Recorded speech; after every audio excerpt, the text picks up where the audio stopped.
renewal quote being presented to you tonight. It's still going to be with your local agent Jones Agency. It's still going to be 11 carriers. And what's interesting is this board buys $20 million of named windstorm coverage and $100 million of all other perils. To get those limits, it's in a layer type format. We have several companies. When you're going to flip to page 2, you have a primary layer, or should I say page 3, one more page. Yeah.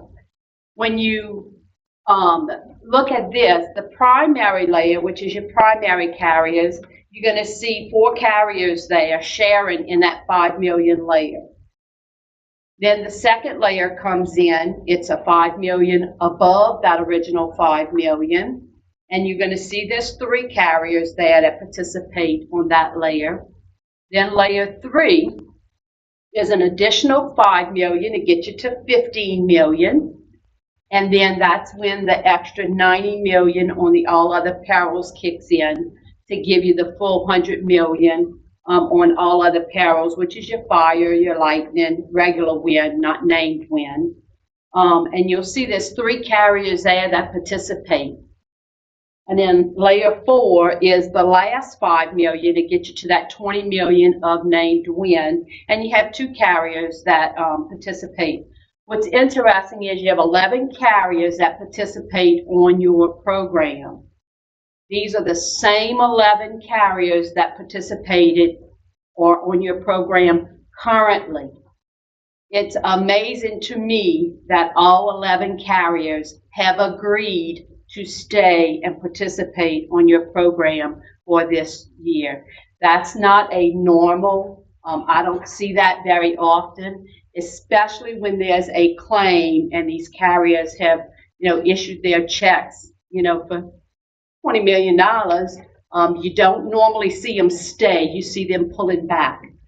I was pretty impressed that they all agreed to stay on your account. And I think you can attribute that to you for managing your statement of values the way you do, for facilities, keeping up the facilities, maintaining the facilities like you do, and for your agent and broker going to the marketplace and having conversations with these underwriters. I know a couple weeks ago we had a conference call for the underwriters, and they were really impressed talking to the superintendent. So that all makes a difference in all of this. Now, when you look at the premiums, yes, they are going to go up. It is going to go up. It's going to increase. In order to continue with the same level of coverage, the 20 million for your named windstorm, the 100 million for all other perils, and your deductible will remain the same at the 5% for each occurrence during a windstorm. The premium, you'll notice at the bottom of the page, is a $3,142,246. And if you look prior year, right at about $1,980,something thousand more than what you spent last year. There's a couple of things that play into that. Number one, the rate that the insurance carriers charge. Your current program, you were paying about a 50-cent rate. The new, for this year, 23, the rate's going to be about 67 cents per 100 of coverage. And so you're looking at about a 34% increase in just the rate. Now, the statement of values has also increased. It went up about 9% because we're adding on the new Thibodeau Middle School and, different updates. As we upgrade buildings and we update their values, it's going to increase your statement of values. So that's going to go up somewhat. So tonight, all I wanted to do is share with you this information. This is what we have to look at tonight. For you to kind of digest and see where we're going. It should not be a surprise. I'm sure everybody was expecting an increase of some sort. I know I was. And like I've been mentioning the last couple of years, and I'll continue mentioning, I don't think the insurance market is going to get any better anytime soon. I think we're going to need to be able to hold on for another couple of years, 2 to 3 years, to work through this cycle, that we're going to see these increases and these carriers that aren't wanting to write a lot of capacity. When I come back in April to the board meeting, I'm going to present to you the final numbers that we get with the final negotiations, and hopefully these numbers will go down just a little on the premiums. I'll have several options for you to consider at that time. And when I say options, we need to start looking at possibly, can this board afford to spend that $3.1 million on property insurance? If you can't, we can't find that money. We've got to make some changes.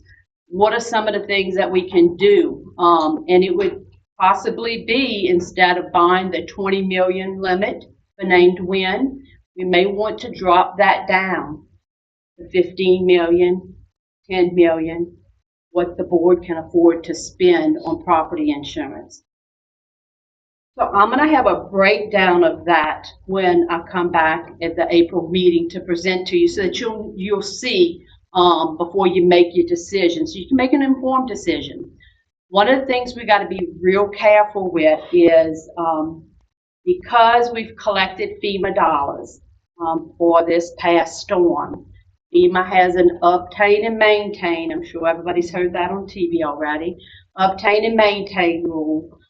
So we have to be very careful about keeping a level of coverage so that any future catastrophes that happen, future FEMA events, will still qualify for FEMA funding and not be cut off and say, no, you didn't comply with the obtain and maintain. So when I come back in April, I'm going to actually have numbers for that also for you, to let you know what level you can't go below so that you can still meet FEMA's requirements. And I'll give you some additional information. One of the things will be that we'll have to file for an ICC waiver. And I believe your FEMA consultant, the also will probably be the ones that'll help you navigate through that. But I'll find out those particulars for you and share with you to make sure that you do stay in compliance with all the FEMA guidelines and rules. Any questions? I just wanted to, and this is kind of, we always reject the terrorism. It's not, we have, you do that now, or do we do that when you? We do that at the actual board meeting. We'll do the terrorism. Yeah, I was just focused on getting premium dollars. I told them we'd worry about getting terrorism after. And one other, I always had a question about earthquake. I mean, we're not very much in an earthquake area. I always wondered about that. I don't remember why we keep it. That is one of those, let's make the program look good. The insurance carriers think, let's make the program look good. We're going to give you this coverage. Oh, they're giving it. They really aren't giving you anything, because we don't have that here. But if you take it away, we tell them to take it away. Is it going to change those numbers? Absolutely not. Talking about earthquake, so piggybacking, noticing underneath it, it mentions sinkhole. Are those tied together since the coverage is the same? Because that might be something that might be a little more likely than an earthquake, realistically. You know, those are happening a little more frequently in our area than They aren't, they're two separate things. Okay. They're not tied together, no. Just same coverage. No. Okay. We have a motion to accept her report. Okay, Ms. Buckley, and second, Mr. Wright. Any public comment? Any other board comment or questions? If not, let's vote.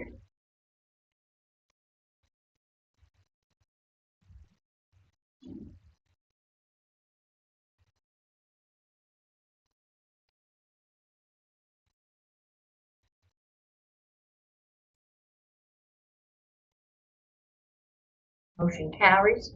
Moving on to finance, item A, to consider the renewal of Tyler and Technologies maintenance plan and take appropriate action. And we want to talk about that? Yes, ma'am. This is our annual renewal for the maintenance of our ERP system, which contains the Munis software, which services all of our financial needs, payroll, and most of our HR transactions. The annual renewal proposed is $155,785. It is up this year from previous years, but it also represents some change, and that is their move to the cloud. Tyler Technologies is encouraging all of their customers and their clients to move their software to the cloud. In fact, new customers that are coming on with them, that is the only way they'll accept new customers is with that cloud technology. It does offer some greater security and a little additional support, and it also includes disaster recovery coverage, which, if you remember, we had to utilize that last year when the hurricane came through, and all of that is now included in that single maintenance item. When you have the disaster recovery and you're hosting your own software, we ran into a few little problems. Even though they converted us over to cloud, we had problems keeping utilities and electricity to run all the machines. So this would eliminate that by us being able to access the software from anywhere that we have an internet connection. We have a motion. Mr. Wright, second, Ms. Charpentier. Any board questions? Any comment from the public? Just one thing is, I think this is definitely something that we need since we had so much problems with it during the storm. So, let's go ahead and vote.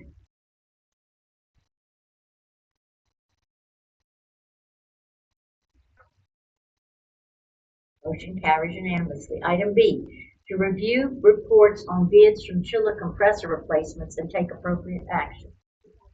All right, where's Mr. Fire? Oh, there she is. You changed sides on me. Good evening. Attached is the results for the chiller compressor replacements. We do this bid each year for our maintenance department, and my recommendation is to award the only responsive bidder, which is Environmental Data Specialties, for the remanufactured chiller compressors for the district on an as-needed basis. Motion. Charpentier, second, Mr. Wright. Any comments from or questions from the board? Any from the public? Not, let's vote.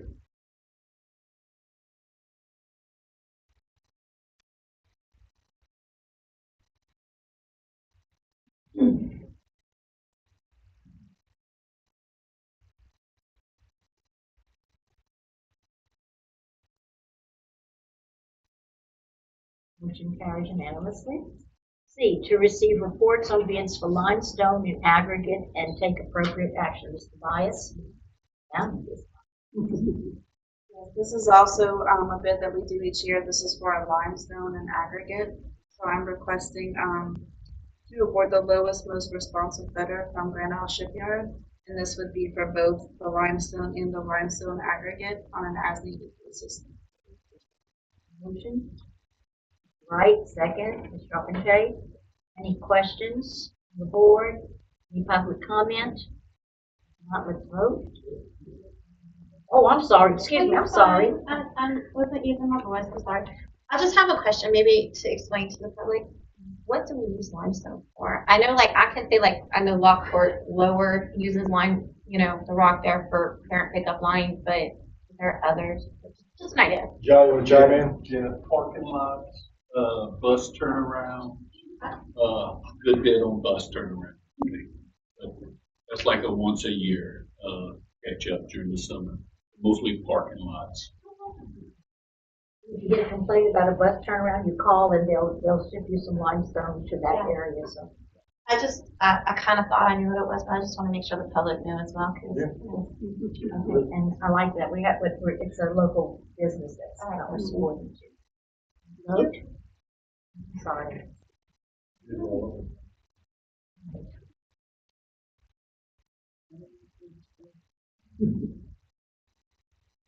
Okay, motion carries. Item D, to receive the monthly budget to actual reports for all major funds in the period through February 28th, 2023. Ms. Ortiz. Yes, ma'am. As you recall, we changed this report just last month based on the 2022 fiscal year audit. This report contains the general fund, the sales tax salary restricted fund, and the salary supplement fund. The other major funds are reported separately. To date, we received 72% of the revenue that we budgeted in the general fund, and we have expended or encumbered 76.8% of the general fund. In the sales tax salary restricted fund, we have received actually 58.3%. Your report says 47.6. We made an addition there. And then we have expended 125.1% of that budget. And remember, the expenditure budget is quite small, so the percentage looks big, but it's not a lot of money that's represented. In the salary supplement fund, we have collected 110.8% of the revenues, which is very positive because this is based on ad valorem tax collection. And if you remember correctly, we budgeted a little conservatively based on the reduced values that the assessor had last year. And we've expended 121.7% in that fund of what we budgeted. Currently, we don't have any areas of the budget that are in danger of exceeding or on the revenue side, not collecting what we have projected. All right, any questions of Ms. Ortiz? Any public questions or comments? If not, will you accept the report? Item E, to receive a financial report on Hurricane Ida response and recovery to date. Yes, ma'am. And there again, we are still within our projected 100 on the outflows. We anticipated 103. Revised totals were about 120 million for total recovery.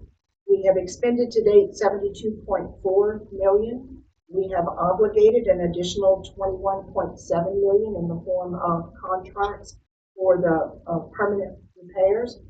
And then we have in requisitions, which represents a lot of supplies needed, ceiling tiles, flooring, paint, $14,373 for a total of $94,243,659.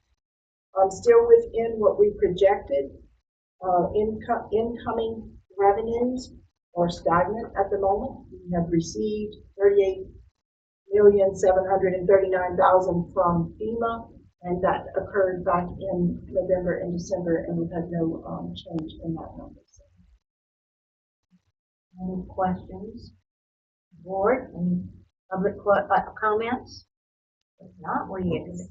I'm sorry. I'm sorry. I'm waiting You to can't- I didn't see board. your- I'm letting y'all discuss. But for the public, because I like how you explained that FEMA hasn't paid, and I know I've asked those questions before because FEMA led the facility.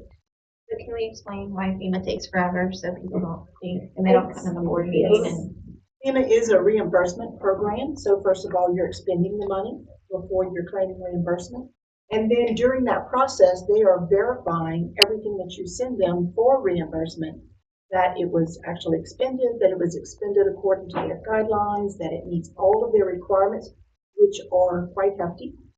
And then once they determine that you're within their guidelines, they will pay you a portion of that money, while they then further scrutinize what you had sent them. So it takes a little bit of time. You're welcome. All right, any other comments, questions? If not, we accept your report, and we move on to transportation. A, to receive a report of the transportation events from the previous month. Mr. Toby. So we are constantly recruiting. We're at 92 drivers right now. We're preparing for Summer Academy coming up, which was talked about a little earlier. We already have 40 drivers with about 6 sub-drivers set up that want to do the academy. So we're in a good spot. We have Summer Academy covered. We're in the process of going through the buses to see what cameras are working, what cameras aren't working. And a couple meetings ago, a question was asked about cameras that capture license plates going through stop signs, which is a nationwide problem. And I've started a couple conversations with companies that actually do that and seeing, is that something that's viable for our parish to do? Which would be something that would be great for the community, the board, and the liability of the safety of our students to move forward with. But that's just in the preliminary, see if that actually technology is there and does it work like they say it does. Summer Academy's going to be good. We have right at 40 drivers ready to go. Last year we had 33 with about 3 extra sub-drivers, and that covered it. So we feel great that even if a couple have something that comes up over the summer Academy will be good. We can pick up and drop off wherever they're at.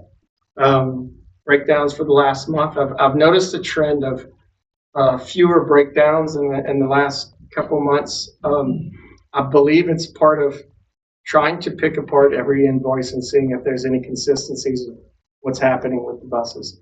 And just like Ms. Babin and X last month, what buses are having the breakdown issues? It's all the older buses. They're 2005, 2006 models. And we have right at about 31 on our lease that are 2005, 2006 models. But those I've been working with B&L to figure out what are the consistent breakdowns that we're having. And it seems to get them to focus on what can we do to prevent more. And anytime there is a breakdown, a spare is used, or the dispatcher, Kelly, gets alternates put in place and everyone's picked up and dropped off in those days. And the other thing I want to say too is when I was driving to the meeting, right now on the road, there's about 25 to 30 buses doing special trips while we talk. There's a track meet in the south. There's 3 buses from the south area that were coming from, I believe it was Hornville area, that are moving a few thousand students almost every afternoon. So these drivers are day in and day out working late nights, early mornings to make sure our students are getting moved on a daily basis. And I just want to commend them because they do it day in and day out. Without them, we would really struggle to get the kids there on time. And our focus in the department is to make it happen every day. Thank you. Any questions or comments? I have one comment, Mr. Humble. I don't want to be picky, but the other morning I saw, I'm hoping that it was a spare bus that was being used. It looked like it came out of a cave. It was covered with mildew. And I mean, the whole entire bus practically. And, that's really a reflection on our school system. I know it was a spare bus, but still, I would hope that they would kind of take those and if anybody's visiting here and they see that school bus, they don't know that it's a spare. And I think that's a direct reflection on us, that this is how we transport our children. So I don't know if that's something that we should bring up or, or it's not, but I think the spare buses need to look nice, like the real buses do. Yeah, I absolutely agree. Okay. So, all right. Do we have any comments from the public? All right. If not, I'd like to make one announcement. I want to remind everybody about the election on March the 25th, which is very, very important for our school system. Please get out and vote. Support all of the propositions, but especially propositions 4, 5, and 6. All right. If nothing else, meeting is adjourned.